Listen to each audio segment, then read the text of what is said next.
আমাদের train Guwahati Garib Rath express একদম সঠিক টাইমেই আমাদের সবাইকে নিউ জলপাইগুড়ি স্টেশনে নামিয়ে দিয়েছিল। আর সেখানে আমরা আমাদের যে ড্রাইভারটা সেট করেছিলাম তাকে আমরা কল করে নিয়েছিলাম এবং সে আমাদেরকে বলেছিল যে সে রয়েছে ইয়াত্রা সাথী যে কাউন্টার রয়েছে কাউন্টারের ওখানে। তারপর ওখানে আমরা চলে গেলাম আর গিয়ে আমরা দেখা করে নিয়েছিলাম সেই ড্রাইভারটার সাথে। তারপর আমরা গাড়িতে সমস্ত রকম লাগেজ আমাদের যা ছিল, ব্যাগপত্র, মেয়ের খাবার, সমস্ত কিছু ওই গাড়িটাতে তুলে নিলাম। আর এই যে হলো সেই দাদার গাড়ি, আপনারা অবশ্যই দেখুন। আর আপনাদের যদি এই গাড়ির ড্রাইভারের নাম্বার লাগে অবশ্যই আমাকে কমেন্টে জানাবেন। আর এই যে হলো ওয়াগানার দিয়েছিল, কারণ আমরা 3জন ছিলাম তার জন্য। তারপর আমরা বেরিয়ে পড়েছিলাম শিটংয়ের দিকে। আর তারই মধ্যে আমাদের একটুখানি খিদেও পেয়ে গেছিলো, কারণ আমরা ট্রেন থেকে নেমে কিছু খাইনি। তার জন্য আমরা সেই দাদাকে বললাম যে একটা রেস্টুরেন্ট দেখে একটুখানি দাঁড়িয়ে যেতে। আর তারই মধ্যে পড়ে গেছিলো একটা ভালো রেস্টুরেন্ট। সেখানে আমরা দাঁড়িয়ে আমাদের সকালের ব্রেকফাস্ট আমরা করে নিয়েছিলাম। মা কিছু খাইনি, কারণ মায়ের শরীরটা অতটা ভালো লাগছিল না তার জন্য।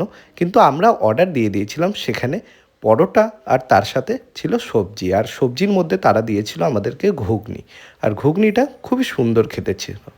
তারই মধ্যে আমরা আস্তে আস্তে করে সমস্ত খাবার খেয়ে নিয়েছিলাম দুজনে। তারপর আমরা আবার চলে গেছিলাম আমাদের যে ড্রাইভার দাদা রয়েছে সেই ড্রাইভার দাদার ওখানে। গাড়িতে বসে আমরা আবার বেরিয়ে পড়লাম শিটংয়ের উদ্দেশ্যে। এরপর আপনারা দেখতে পারবেন যে আমরা শিটংয়ে কীরকম করে পৌঁছালাম।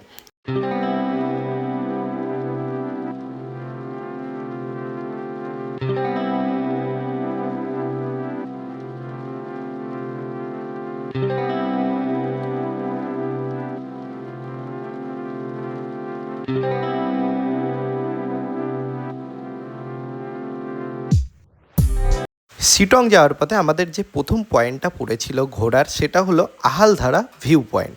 চলুন আপনাদেরকে দেখাই সেই ভিউ পয়েন্টটা কতটাই না সুন্দর।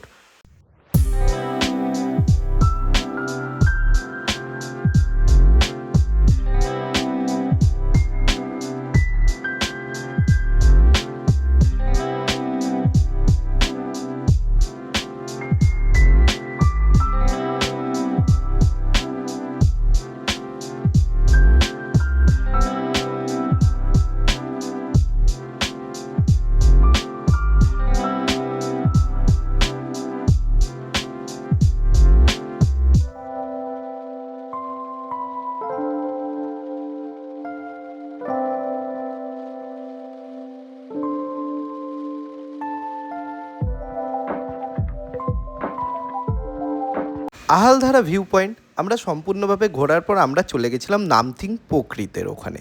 আর ওই জায়গাটার যে ওয়েদারটা ছিল, ওয়েদারটা খুবই সুন্দর ছিল, কারণ সেখানে সমস্ত রকম পাইন ফরেস্ট দিয়ে ঘেরা ছিল তার জন্য। চলুন আপনাদেরকে দেখাই সেখানে আমরা কীরকম ঘুরলাম।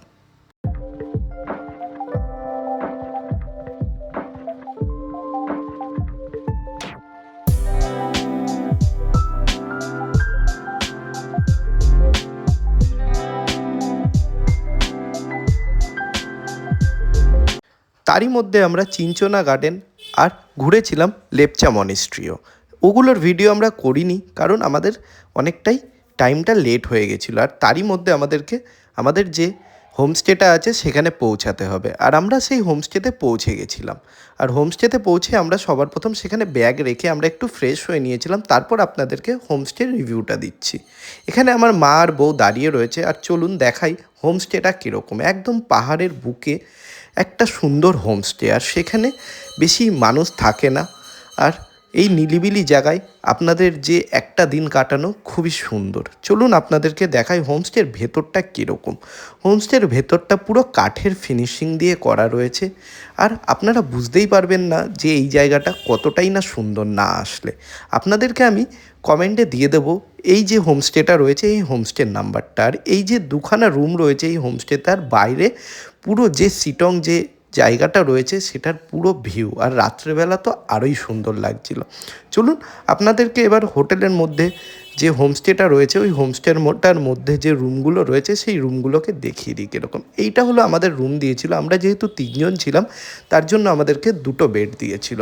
প্রথমে একখানা বেড ছিল ডবল বেড, আর একটাও ডবল বেডই ছিল, কিন্তু ওখানে সিঙ্গেল পার্সন বেশি থাকা যেত। তারপর আমরা চলে গেছিলাম কিচেনে, আর রান্না করে দিয়েছিল দিদি আমাদেরকে অনেক কিছু।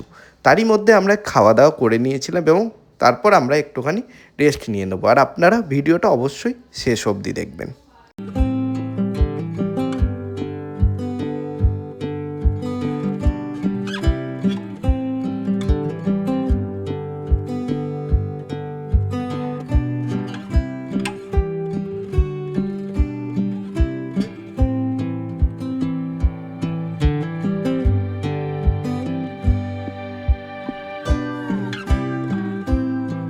রেস্ট নিয়ে উঠতে উঠতে প্রায় বেজে গেছিলো 6:30, আর আমাদের যে ইভিনিং স্ন্যাক্স আছে সেটা আমাদের চলে এসেছিলো, আর তারই সাথে আমাদেরকে দিয়েছিল চা। আমরা যেহেতু র চা খাই, আমি আর মার জন্য র চা আর আমার বউয়ের জন্য দুধ চা। আর তারই মধ্যে আমাদেরকে দিয়েছিল প্রায় 24 থেকে 30খানা মতন মোমো আমাদের 3 জনের জন্য। সেই দিদিটা সেই দুপুরবেলা থেকে বসে খালি মোমো করছিল, আর আমরা সেই মোমোগুলো খেয়ে নিচ্ছিলাম। তারপর আমরা একটুখানি বাইরে ঘুরে দেখলাম যে বাইরের যে শিটংটা, যে দৃশ্যটা খুবই সুন্দর লাগছিল বাইরেটা। চলুন আপনাদেরকেও দেখাই যে এই বাইরেটা কীরকম লাগছে। দেখুন, অমায়িক একটা দৃশ্য, পুরো হোমস্টে থেকে পুরো শিটং শহরটা কতই না সুন্দর লাগছে।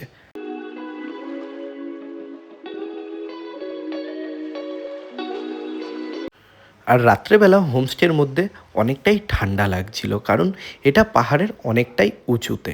তার জন্য আমরা রুম থেকে বেশি বেরাইনি রাত্রেবেলা। আর সেই যে হোমস্টের যে দিদিটা রয়েছে, ওই দিদিটাকে আমরা বলে দিয়েছিলাম যে আমাদের রুমের মধ্যেই সমস্ত খাবার আমাদেরকে দিয়ে দেওয়ার জন্য। আর রাত্রেবেলার খাবার চলে এসেছিলো। আর রাত্রেবেলা ছিল ভাত, অনেক কিছুই ছিল, কিন্তু আমরা যেহেতু রাত্রেবেলা বেশিরভাগ দিনই রুটি খাই, তার জন্য ওই দিদিকে আমরা বলেছিলাম রুটি দিয়ে দিতে। আর তারই সাথে দিয়েছিল চিকেন কষা।